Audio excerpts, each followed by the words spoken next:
just being the starting quarterback, you're obviously going to be somewhat the face of the program. Are you ready for that, to where when people see your face and know automatically who you are across the country?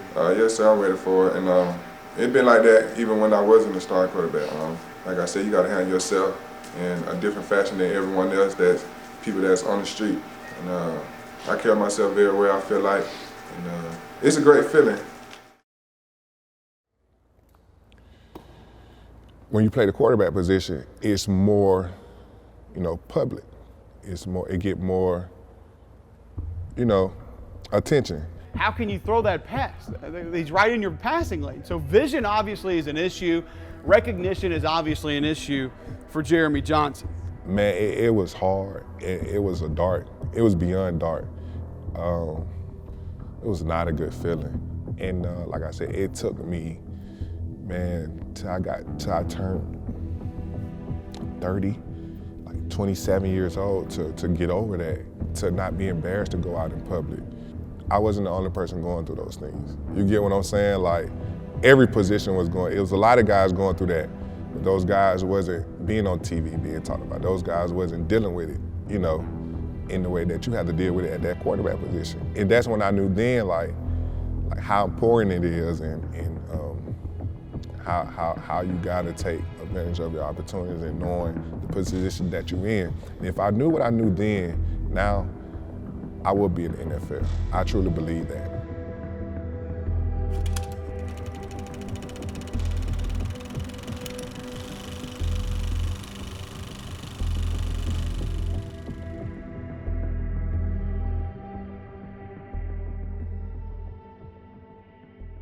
My time at Carver was truly a blessing. It was amazing.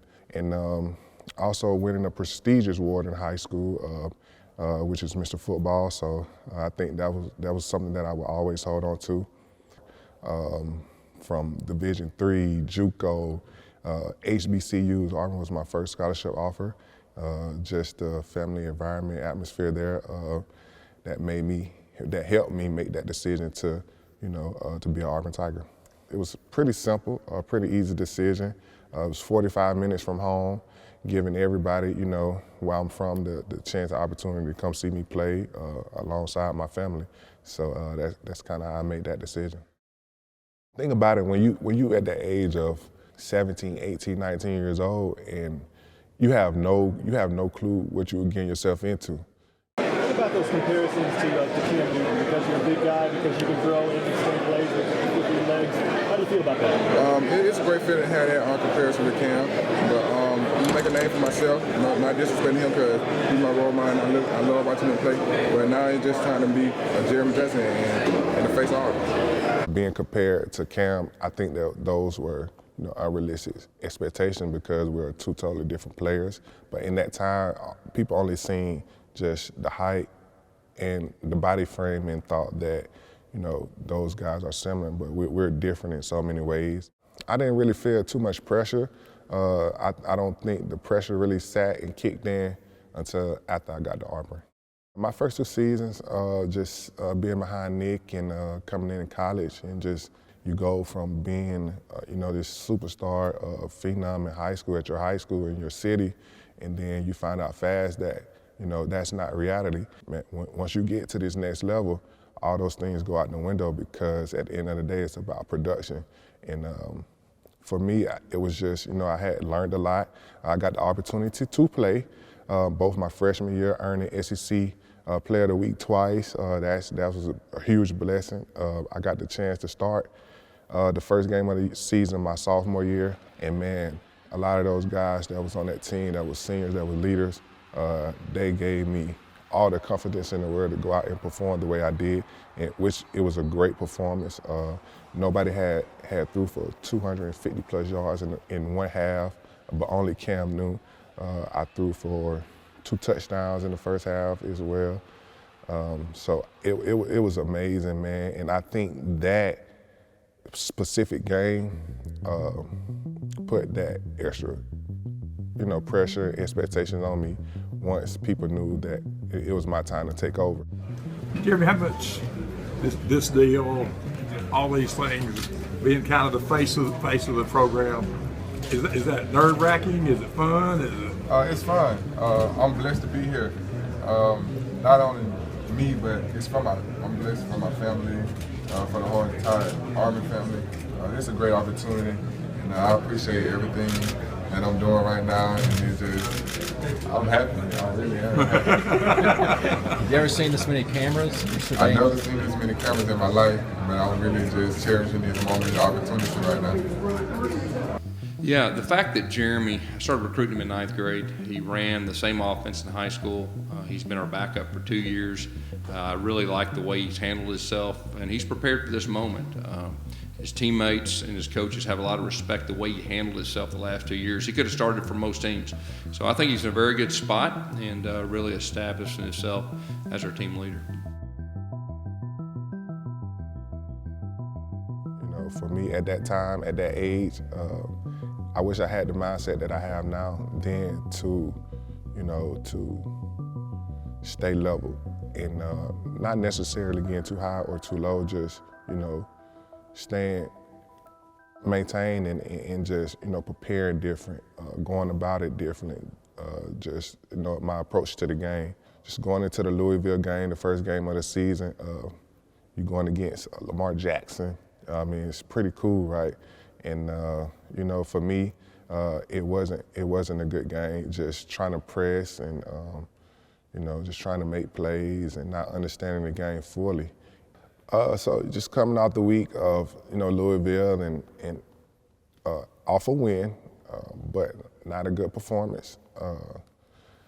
Just going into that week, just kind of just seeing yourself being talked about every single day on TV. You know, you're just trying to figure out, like, you know, how do I, you know, block out all the distractions and just continue to get better. And of course, you know, I had to cut my social media off. He's not that really good. You know, he's this, he's that. He's not Cam Newton. He's not. He won't be playing for long. Should they bench him? Should they, you know? So it was just more of that, which caused me to like, all right, you got to cut this off and, you know, just keep the main thing the main thing. At this time, though, it was just me. Like, you know, nobody really have ever been in that position that I've known, you know, just like where I'm from. Like, it was former players, but not really had those type of relationships, you know, to talk to them. So it was just me kind of just going through it on my own. And we ended up and playing Jacksonville State. You know, people expecting us to beat them really good, but they was really, really talented football team at that time because they had a lot of guys that was Division I that transferred there. And I think they didn't get credit for that as well. So they did a good job of, you know, maintaining us. And again, turnovers, you lose football games. 5 yards of total offense to 205 for Jack State. That ball is picked off at the 40-yard line. Four-man rush over the middle. It's picked off. Dawson Wells, the senior, steps in front of the football, and Jacksonville State has it. Oh, my goodness. There's something wrong with Jeremy Johnson and his ability to read coverages. And I think it's nothing more complicated than that. End up throwing the game-winning touchdown. So you go from 1-0 to 2-0, but it's not good enough. And it's all about taking accountability and, you know, holding yourself accountable. And I take full, you know, responsibility for that. And again, just getting the win for me was pretty good. But deep down inside, I knew that I wasn't playing my best or at the potential that I could be playing at. I had got a phone call probably like on the Wednesday night from Bo Jackson. Like, hey man, you have to pick it up because if not, Sean White will be in that position. You know, it is what it is. You know how those talks go. And so for me, I was just like, man, well, maybe I need to probably run the ball a little more. Maybe I just need to do a little more. So I kind of like, throughout that week, I was just trying to lose weight to feel faster because at the time, I felt like I was too heavy. And you know, we get there, we get to the game, and this afternoon from Tigers Stadium in Baton Rouge, it's the Tigers against the Tigers. You know, we wasn't prepared, and neither was I. And just at that time, and you could like feel it, and I could feel it. And I was just like, man, like this might be it for me. Butler is now back in. Oh, man, that's a lateral. It slipped there, a fumble, really, not a lateral. It went right out of his hands. Oh, and he had Jason Smith wide open over the middle of the field, but he just, in the high humidity, he just let it go. Wow. Going deep, double coverage intercepted, picked off by Jamal Adams. That's the 6th interception thrown by Jeremy Johnson in 2.5 games. Nobody's counting except for everybody. Yeah, that's right.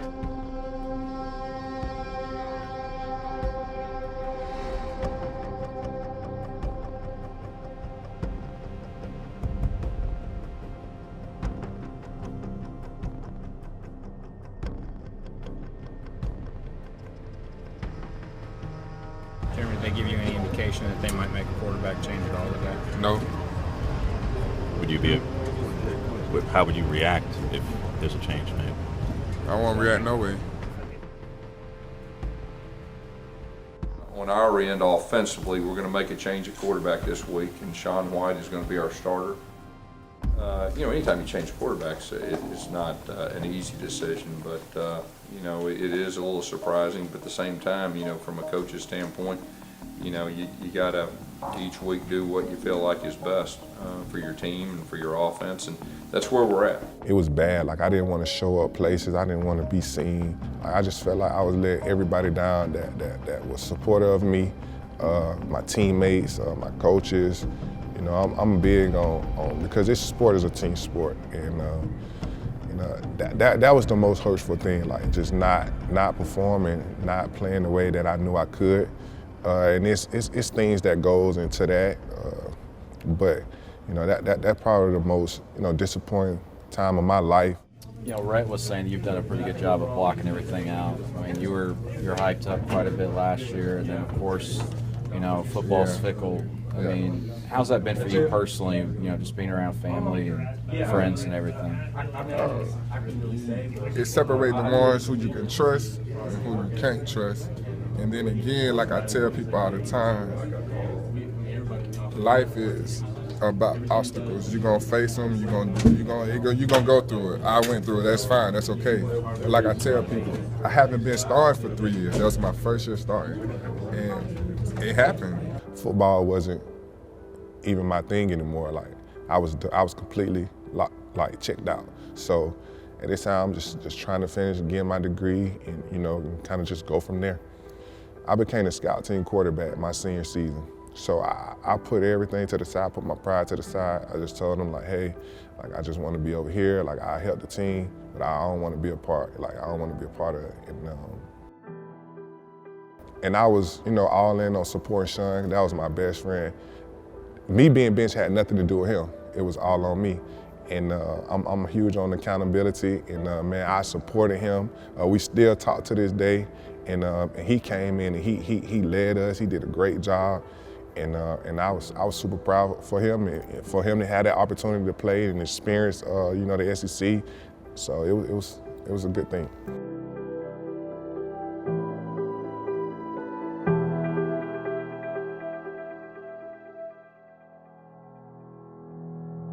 So a friend of mine that I played with when I went to school with in high school, he reached out to me. He was like, "Hey man, do you want to coach?"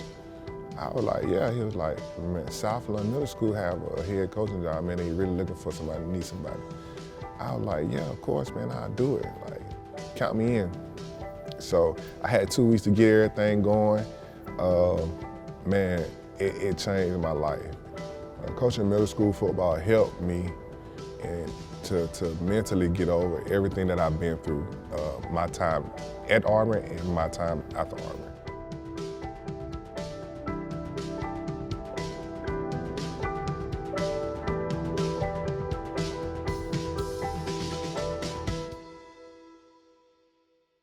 I was just like, man, it's an opportunity to go somewhere that I've never been, and I was a little nervous. Of course, you're going somewhere you don't know anybody, you don't know none of the people that you're going to play for.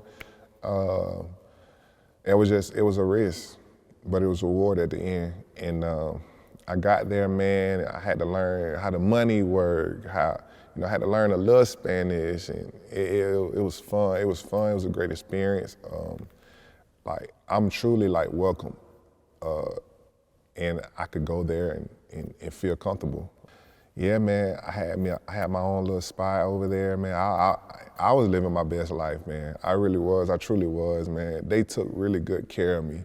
They treated me well. They treated me right. Anything I need, I had. And again, like I said, man, just being over there, the people there, man, just playing, for that organization as well, man. They did a really good job of making sure that I was safe and comfortable. Jeremy Johnson, la misma fórmula y el touchdown para el equipo de Caudillos. We had a 12-game season, go undefeated, win a championship, go undefeated again, win another championship again. I was given the MVP of the championship game as well. That was truly amazing. In my 3 years, I was 29-2. I threw for 6,071 yards, 71 touchdowns. Winning there, that brought that winning feeling when I got into coaching. So, I had won 4 championships in a 2-year span. I mean, it's Mexico, so it's not like the top of the world, but, other people look at it like, hey man, that's freaking hard to do. So I didn't lose in playing, I didn't lose in coaching. So right now, I haven't lost a football game. I don't even know what it feels like. I'm going to just enjoy life, to get away from home, to have a clear mind and have and also make good money. And so I was just kind of in that mindset.